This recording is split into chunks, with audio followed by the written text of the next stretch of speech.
What if your computer could reboot itself with heat? Meet the future of molecular computing. Heat-rechargeable DNA logic circuits. Researchers have created DNA-based circuits that can compute, reset, and run again, all using thermal energy. At the core is a breakthrough threshold system.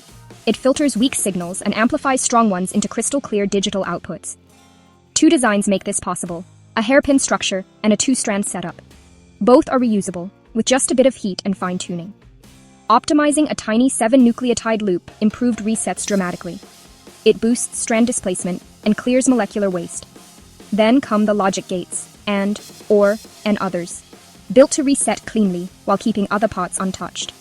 They even built a 3-layer DNA circuit that calculates the Fibonacci word, with just 5 DNA types working in sync. Over 640 hours and 15 resets later, it still performed flawlessly. And the simulations and reality? Nearly identical. The real magic? A heat reset that clears out junk without damaging the system.